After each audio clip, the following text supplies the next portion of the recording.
An extraordinary stockpile of trains hidden in the heart of Africa. It's like a train graveyard, with shrubs and earth gradually burying the remains. A mythical complex of structures shrouded in ancient intrigue.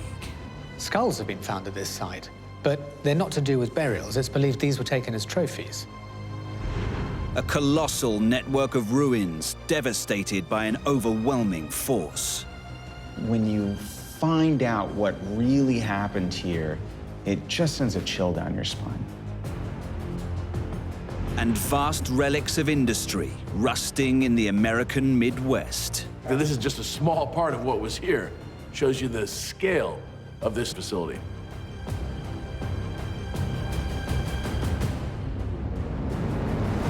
Decaying relics and ruins of lost worlds. They were shaped by the passing years and are now haunted by the past. Their secrets are waiting to be revealed.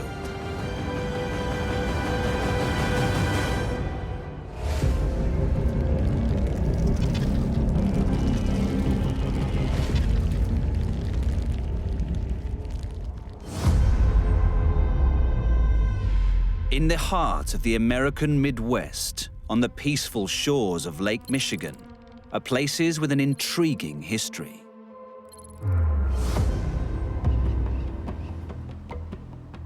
There's not much left in the way of clues to tell you what it was for. Clearly, when the site was abandoned, it was stripped bare. This place has a top secret feel to it. You know, you see the remains of fencing topped with barbed wire. You see control towers of some kind. Why do we have plinths and platforms with nothing on them? And that, in turn, begs the question, so what were these things for? The surrounding area reveals something even more perplexing. Remains of a second site, lie camouflaged in the undergrowth. This site is, if anything, even more mysterious. You just have this large concrete pad and then these steel doors that open to something underground, but you can't see what. What was so deadly and disturbing that it was kept underground in Indiana? And what links these two compounds to one of the most perilous periods in world history? Local entrepreneur Virgil Frey is keen to preserve the long-forgotten buildings. The remains of a barrack block suggest it was some kind of 1950s military center. This is the part of the property that housed over 90 men when it was an active base. We have 17 full buildings. The admin building, that's where the commander would have been. We have 2 full barracks buildings. We have a mess hall. We have a generator room that produced power for the base. The true purpose of this place was a well-guarded secret. All 23 acres were surrounded by barbed wire. There were dogs, there were kennels, and extra security that would be here. The general public knew very little about the property or what went on here at the time. One building explains the high level of security. So this is the communications building. So this building would have housed racks and racks of computers. This provides a clue to what once would have topped these 5 towers. So each one of these towers housed a different set of radar. When the base was active, there was dishes along the top of that tower. The key elements of the property were really gathering the information from the towers, putting that together in the communications room. So the towers themselves are essentially platforms for radar arrays and communication systems. But what was this highly advanced surveillance system designed to detect? The answer can be found almost a mile away at a second, more remote site, with its ominous-looking doors into the ground. What we're looking at here is the command and control center for an installation of very sophisticated anti-aircraft missiles. These two places worked very closely together. The first was a listening station and control center. The radar sets will relay the coordinates over to the launch site where the missiles will be prepared. There's 3 of them behind these steel doors. The second site was used to launch nuclear missiles designed to intercept and destroy enemy aircraft. But why would anyone want to attack the American Midwest? A clue sits 10 miles away in a vast industrial wasteland. These 2 areas of abandoned infrastructure are linked in history. This whole region is full of this kind of abandoned infrastructure on a very large scale. It looks like some post-apocalyptic vision. What is the connection between these sites? And did the same thing destroy all of them? The answer lies in the history of this now derelict place. 50 years ago, it was a hive of activity.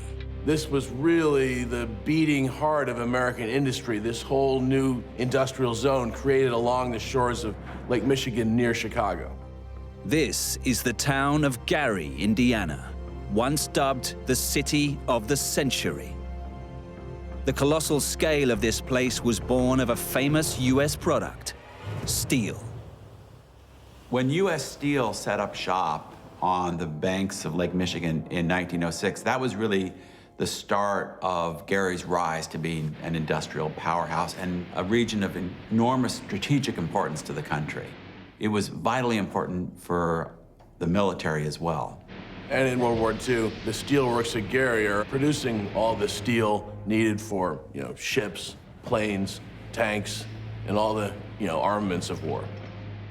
Gary is chosen as an industrial site for many reasons. One of them is that it's immune to enemy attack because it's so far inland. You could not fly a plane from Germany or Japan or Russia to bomb Gary, Indiana. But after the Second World War, tensions between the US and the Soviet Union drove fierce competition for technological and military supremacy. As a result, the Soviets developed a long-range, high-flying bomber.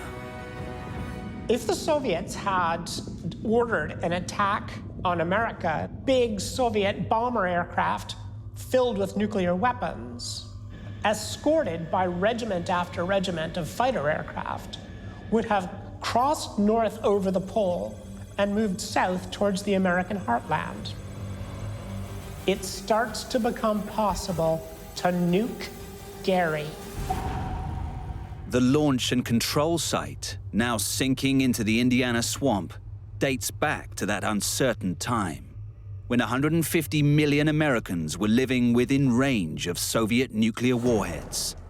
The question for the US military was how to defend the American heartlands.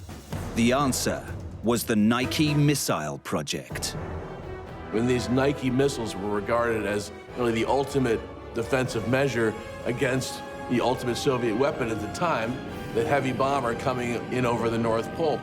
There were more than 20 paired Nike missile sites in the Lake Michigan area. This pair is Nike C-47. Together, they had to defend Gary, Indiana. This dilapidated communication room was once mission control. So should the decision have been made to actually launch a missile, this is where it would have happened from. The missile that they would have been firing obviously needs to strike that target, or a lot of people's lives are on the line. I couldn't imagine how it must have felt to have to actually make those decisions. I'm sure it would have been tense at that moment. If you're a missile operator or radar operator in an installation like this, you really just get one shot at it. And if they were asleep at the switch, people could die. But the pace of technological change during the Cold War meant that the nuclear missiles in Nike C-47 were never called into action. Even as they were being built, the technology was changing and the threat was changing. In the 1960s, the Soviet Union develops intercontinental ballistic missiles. There was no real defense against an intercontinental ballistic missile. That warhead would be coming in from space at supersonic speeds. suddenly this cutting-edge defensive weapon is no longer useful. And so what we see here in the land around Gary is just a moment in that history. During the decades that followed, the industrial plant at Gary, Indiana would also become obsolete. Not at the hands of communist rivals, but because of the forces of capitalist markets. Nobody had to blow it up with a nuclear weapon. The realities of economics and politics changed Gary into the rubble we see there today. These missile bases were very much part of the story of Gary, Indiana, just as much as those big factories.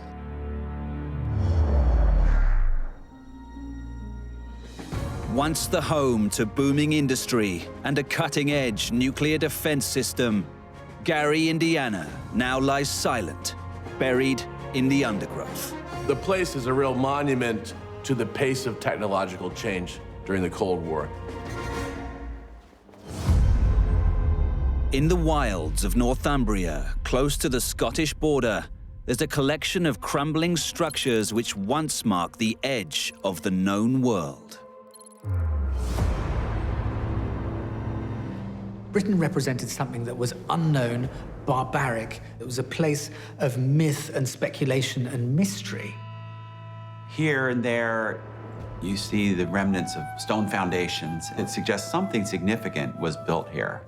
This site is located amongst a sort of network of streams and waterways. It could have sustained quite a lot of people living there. But the people who walked these stone pathways vanished long ago. Whoever built this put a lot of engineering, ingenuity, and craftsmanship into building this. That you have a commanding view of the whole region, which suggests that it had military importance. We're less than a mile from a major defensive structure. The vast wall was designed to protect those in the south from the people to the north. But the question this poses is, who were these people to the north of the wall?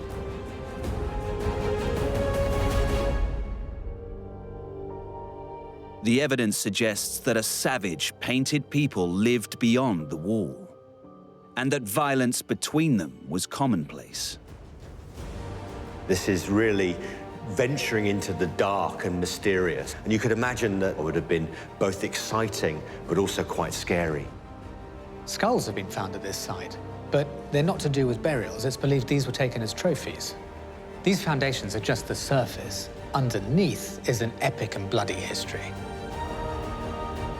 What links this great wall cutting through the wilds of northern England to this eerie, abandoned place?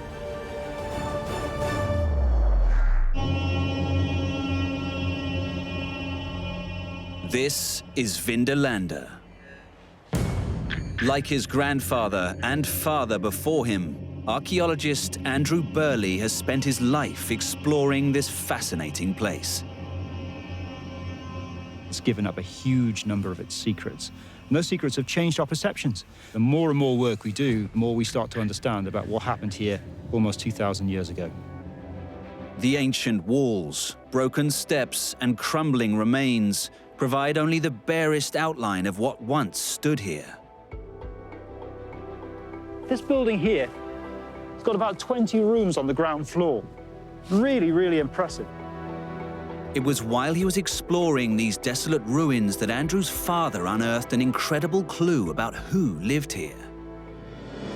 We found the remains of a bonfire site, and included on that bonfire was something like 320 or 30 letters, documents. Some of them are still there, still recordable, still, being able to be pulled out of the ground and to be able to be read 2,000 years later. These letters give an extraordinary insight into the day-to-day lives of the people here. What they talk about is just sensational.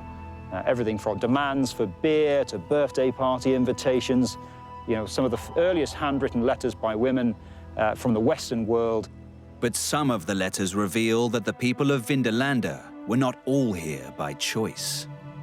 You can see that in some of the information that's found in the tablets. It tells of a fear and of a longing to be back in places more familiar. So, which people carved out these ancient words 2 millennia ago? And why did they vanish? Close to the ruins of Vindolanda, there's a clue as to its origins. And nearby, you've got this long, straight road running from east to west, and that might give us an indication as to who built this and why.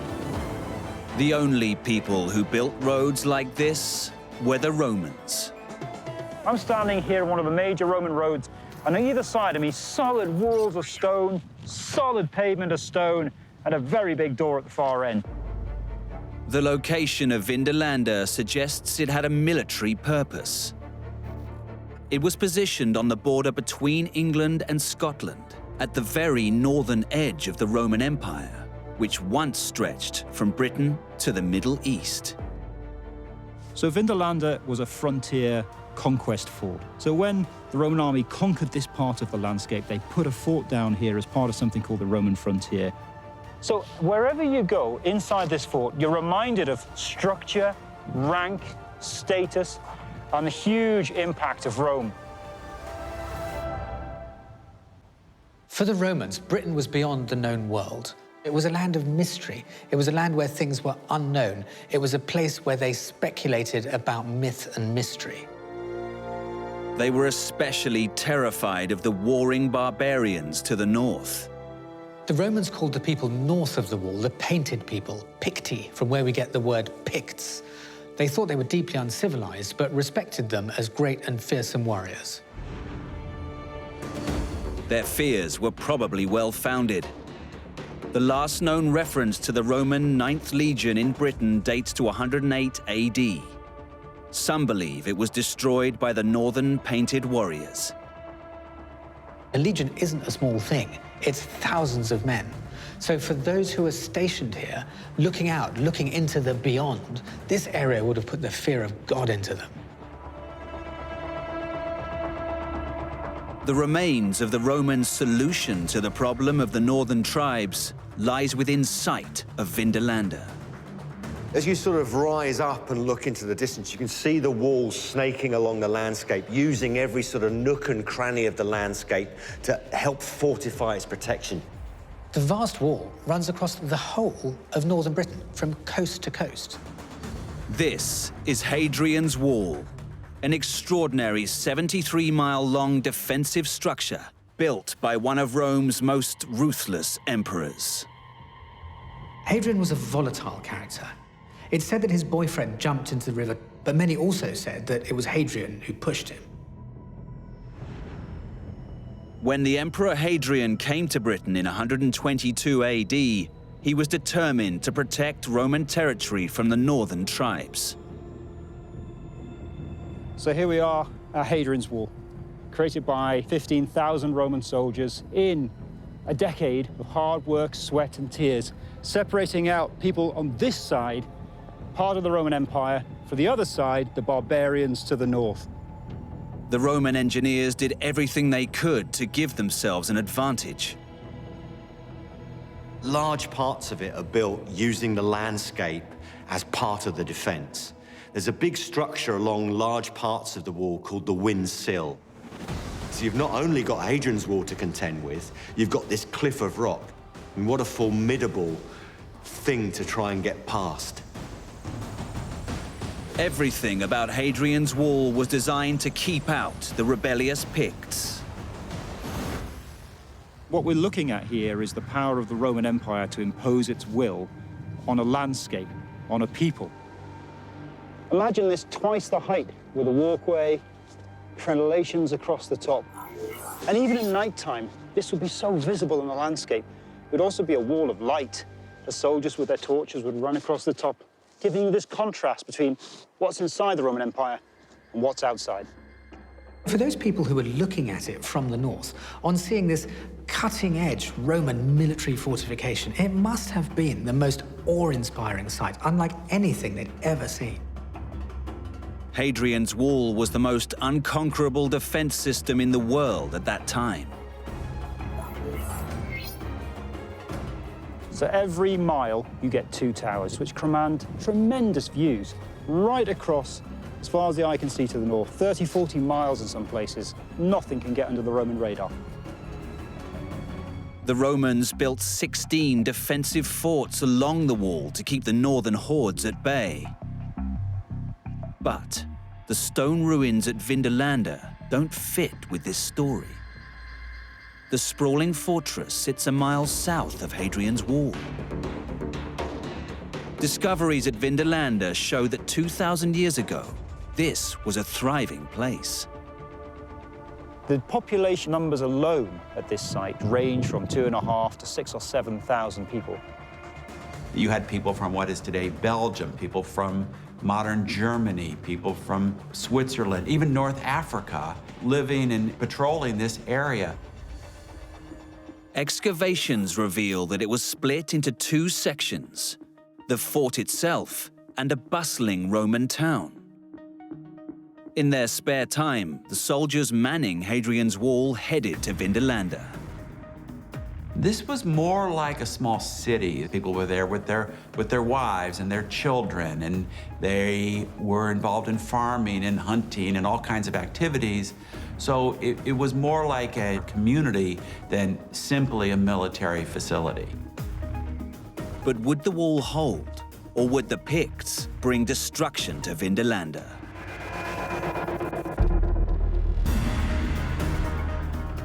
Having spent vast resources defending the northern limits of their empire, by the 4th century, the Roman armies had become severely overstretched, and there was no longer an appetite for faraway wars. The Roman Empire gradually declined, and so did Vindolanda. Before the Romans left, they tried to destroy their letters. They'd lit the bonfire, the rain had come along and put the bonfire out and made it impossible to burn. And then 2,000 years later, we find the site of that bonfire, and all the letters are still sitting there in a heap. They give us the detail, the beautiful detail that you can't get from any other way, any other source. They fill in the gaps, they give the color and the detail, the shades of gray to life at Vindolanda. Today, Vindolanda and Hadrian's Wall stand as reminders of the ambition and power of the Roman Empire. You can look at it as an incredible monument to military architecture, the will of an empire, but also you can see it as a monument to failure, a monument to the fact that the Roman army never finished the job. They couldn't quite beat everybody in Britain.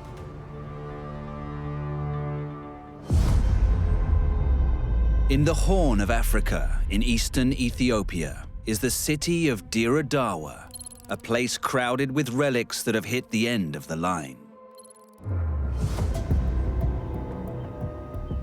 It's a ghostly site that was clearly once full of life, but is now abandoned, with all the people that were here mysteriously missing. There's something really quite spooky about it. A closer inspection reveals that European fingerprints are all over it. We're in Ethiopia, but we've got French signs hanging up. We've got locomotives abandoned. We've got bits of rolling stock and lines. A giant tooling shed, musty with dust and oil, brimming with 50-year-old lathes, and a brightly coloured painted ticket office, now empty. The once vibrant paint peeling from its walls. It looks like this place was once at the center of a vast and very significant railway network. Looking at the scale of this place, a huge amount of capital was invested. And now we see it covered in grime. It's a place where train enthusiasts would love to explore. There are the trains, there are the signs. There's just a sense of history. Usually when a rail line is decommissioned, the cars and equipment are sold off. But this hub has remained, and the trains left abandoned. So what's their story?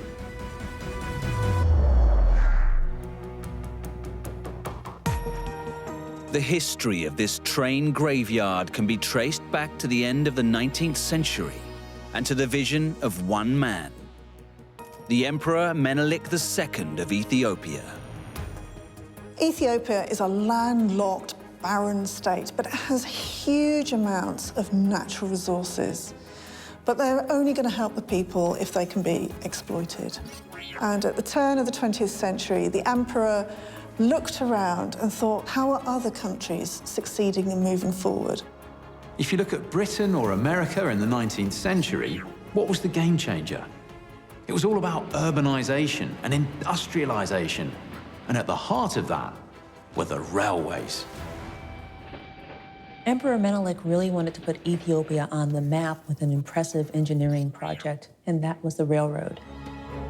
Menelik's railroad would connect the Ethiopian capital, Addis Ababa, and other major trading centers to the Red Sea port of Djibouti. This provided a direct link to the coast where goods could be exported. These are the remains of the Dire Dawa railway terminus. It was once pivotal to Emperor Menelik's Ethio-Djibouti railway, but whoever built it gave it a distinctly European feel. 67-year-old Basha Ali Omar has worked here all his life. His experiences at Dire Dawa shed light on its intriguing history. But first, he had to learn French. Once we'd learned that language, we could come here and get a job. We could work here then, because everything the company did was done in French. So here we have the accounting office, case office, and an inspector bureau. All of these are written in French. While Menelik II was conceiving the Ethio-Djibouti Railway, the great European powers were vying for control of Africa. Menelik had just repelled an invasion by the Italians, so he decided to grant the concession to build his railroad to the French. The French came in to set up Ethiopia's railways, and in 1897 they made a great start. The terminus at Dire Dawa opened in 1904, and the city soon began to grow. Dire Dawa was founded because of this railway, which carried both freight and passengers through here. It transported commodities like cereals from Addis Ababa and delivered them to Dire Dawa. Then it went back to Djibouti and transported goods back to the port. Dire Dawa had been a backwater. What the railroad does is it transforms it into a hub that goods and people are going through. What we see here has been repeated all across the world. You get a small village, but in the right place, and you put a railway through it. And suddenly that village becomes bigger and bigger until you get a bustling town supporting not only the railway, but driving business, driving the economy. The line was finally completed 4 years after Emperor Menelik's death in 1913. What was once a very long and treacherous journey could now be made safely in 36 hours. It took a while, but by 1917, Ethiopia had a bustling, thriving railway network, ready to be exploited by people and goods.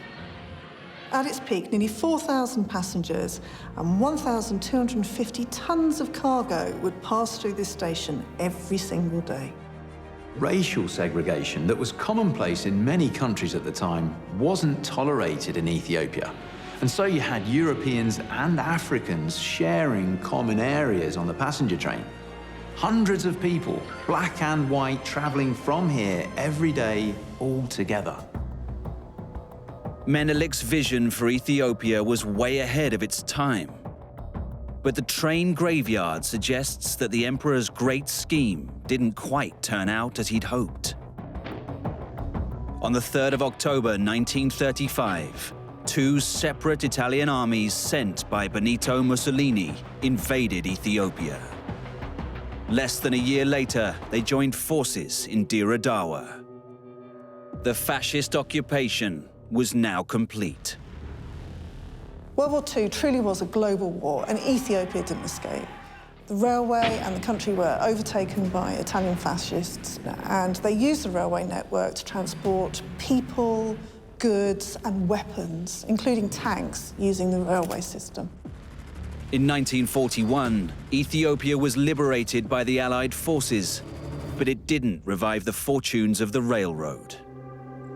The end of World War II triggered a global recession. The railway line in particular fell into disrepair, it limped along, but there was no reinvestment. The railway suffered another blow in 1977. As Somali troops invaded Ethiopia, they took control of the railway and Derelict station. They blew up large portions of the railway, meaning operations were again cut in half. And things were to get worse. In 1985, a terrible accident shook Ethiopia. A train was crossing a river on a curved bridge and derailed. And out of the 1,000 people on board, 400 people died. This is the worst rail accident that Africa has ever suffered, and it's had a major effect on the network. Today, a brand new line runs alongside the old railroad, and the old terminus at Derelict is now abandoned.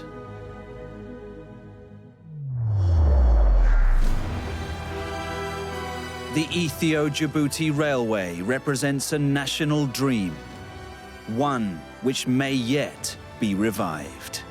Plans are now afoot to reinvigorate Ethiopia's rail network, which the government hopes will kickstart industrialization, transforming a poor agricultural nation of nearly 100 million people into a middle-income country by 2025.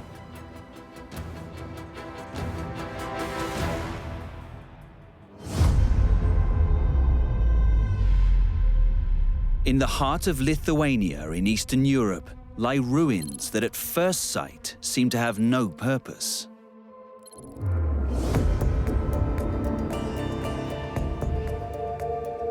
If you were to be dropped into the middle of this space, because of its vastness, it wouldn't really make sense as to what it actually is. This is one of those structures that you get a better idea from the air. You can see angular shapes, you can see the outlines of buildings. Meanwhile, on the ground, a series of mysterious features emerge.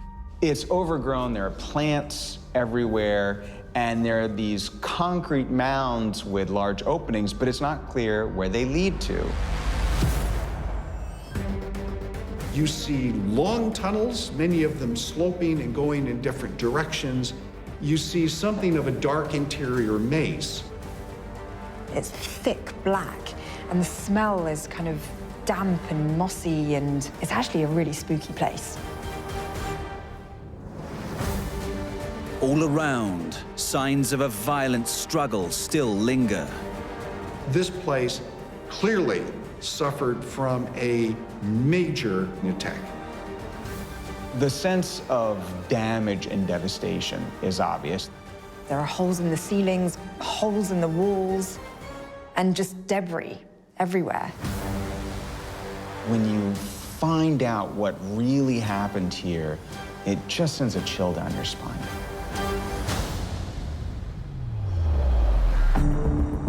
The origins of this vast ruin date to a turbulent and bloody period in European history. What happened in this place was very, very significant and helped push the downfall of a great empire. In the late 1800s, this whole region was on the edge of the massive Russian Empire. As the end of the century approached, tensions between the European superpowers were mounting. This borderland region was faced with a new threat. Germany, which had always been separated into smaller kingdoms and states, finally unified in 1871. And for the first time in its history, the Russian Empire now had a single, powerful nation on its western border. When a new German emperor came to power in 1888, he was no longer interested in the old alliance with Russia. In anticipation of war, the Russians built this, the fortress of Kaunas.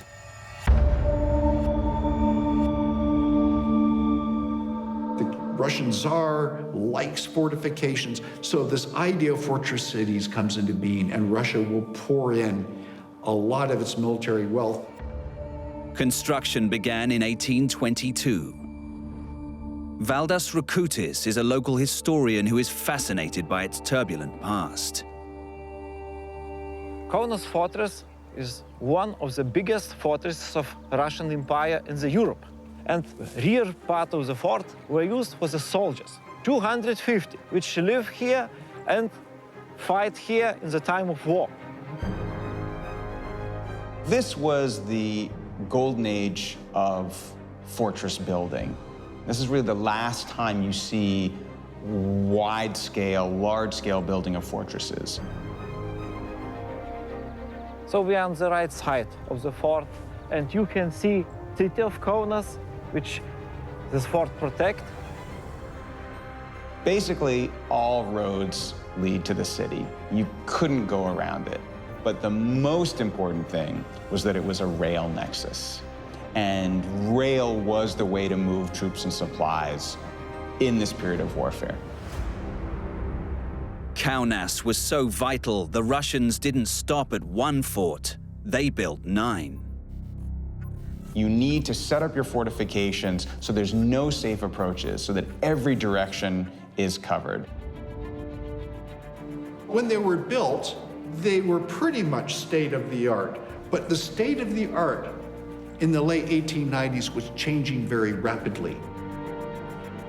Every couple of years, this fortress had to be updated because within that short space of time, technology was progressing, artillery was changing, and the threats were becoming more and more dangerous. Pretty soon, new weapons, airplanes, tanks, they're going to make fixed fortifications largely obsolete. When the First World War erupted in Europe, new weapons developed in the 20th century would put the fort to the test. The bitter conflict between the German and Russian empires was centered around the fortress town of Kaunas. The Germans concentrated all their efforts on capturing the vital fort. The Germans poured reinforcements into the northern part of their flank, and they moved down. And by August of 1915, they're now at the gates of Kaunas.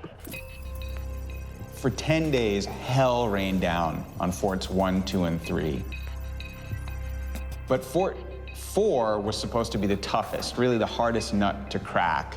And the Russians were hoping the Germans would focus their efforts there, but they didn't. In the First World War, if you lost 1 or 2 forts, it means that fortress is still alive. But everything depends on the sensitive points of the fort. If your sensitive points will be destroyed, your fortress will be broken. With the German army and its superior weapons bearing down on it, the weaker sections of the fortress didn't stand a chance. The most terrifying of these new weapons was an artillery piece called Big Bertha, and it fired a 17-inch artillery shell. 17 inches! It was the largest artillery piece ever built. We can see results of the bombardment. Destroyed completely such building. Of course, destroying all people who were close. No possibility to survive in such occasions. Once that breach was made, the Germans flooded into the city and then took over. What is absolutely incredible is that all those years of planning and construction was not able to withstand a few days of concentrated attack. The Germans held much of Lithuania until the end of the war. But even after they eventually withdrew, the suffering wasn't over. When they left, there was a power vacuum, and you had to have 3 civil wars as Lithuania finally established itself as a separate nation.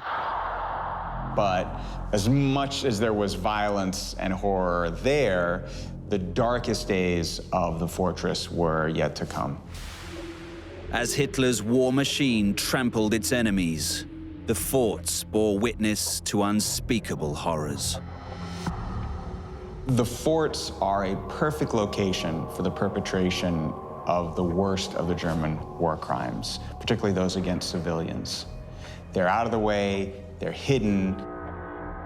And that's exactly what made it, sadly, an ideal place for mass execution.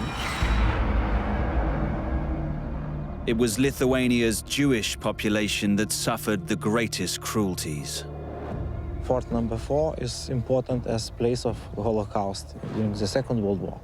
And definitely in this place, people were transported sitting and waiting for the execution. In a single day, more than 1,800 Jewish people were shot here. Tragically, more murders were committed in the other forts around Kaunas. Fort number 9 saw the worst of these crimes against humanity. Tens of thousands were murdered in and around the fort. As the end of the war drew closer, the forts were used for their intended purpose just one last time. Here, the Nazis made a last stand against the advancing armies of Stalin's Russia. These forts were useless against a massive Soviet tank force. And in fact, these fortresses that held out for 11 days in World War I fell in 45 minutes. And then the Germans are driven out, but Lithuania isn't going to find the independence it struggled so hard to achieve before the war. Instead, they're going to be facing a new occupation, that of the Soviets. And that's going to last for another half-century.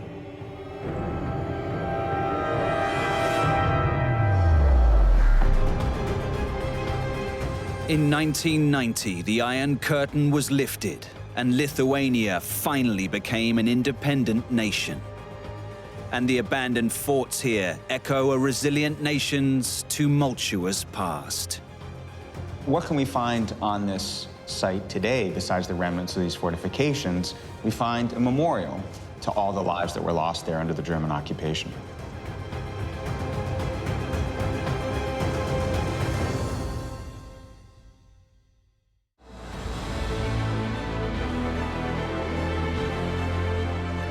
Now they are abandoned, crumbling ruins. Many remind us of dark times, but some were once beacons of hope and progress, lasting testimonies to human imagination, enterprise, and spirit.